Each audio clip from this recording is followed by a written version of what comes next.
আমরাও দেখতে পাচ্ছি যে গাছটি উঠে দাঁড়িয়েছে এবং এখানকার যারা প্রত্যক্ষদর্শী এই এলাকার যারা রয়েছেন তারা যেমনটা বলছেন যে আসলে গাছটির অলৌকিকভাবে হয়তো বা গাছটি দাঁড়িয়েছে এবং এই গাছের কিন্তু আপনারা দেখতে পাচ্ছেন যে একেবারে ডালপালাবিহীন, একেবারে কোনো ঢাল কিন্তু গাছের কোথাও নেই এবং ডালপালাবিহীন এই গাছটি কিন্তু 25শে মে সেটি ঠাই দাঁড়িয়েছে।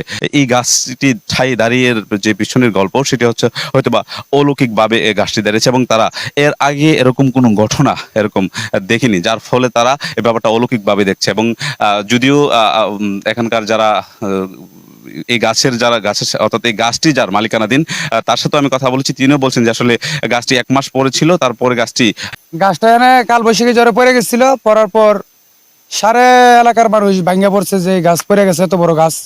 আর দেখছে, আমরাও বৈশাখ এটার মধ্যে আড্ডা মারছি, গল্প করছি।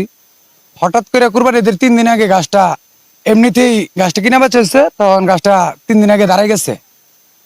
তারপরে আবার সবাই দেখতেছে যে এত বড় গাছ কিভাবে দাঁড়াই যায়, গাছ টুম পরে রয়েছে, 1-1.5 মাস হয়েছে গাছ টুম পরে রয়েছে, হঠাৎ দাঁড়াই গেছে। এখন আল্লাহ ফালাইছে, আল্লাহ আবার দাঁড়া করাইছে। কেন ফালাইছে, কেন দাঁড়াইছে, এটা আল্লাহ ভালো জানে কেন কি হয়েছে। জি, আমরাই লাগাইছি, আমাদের বাড়ি এটা।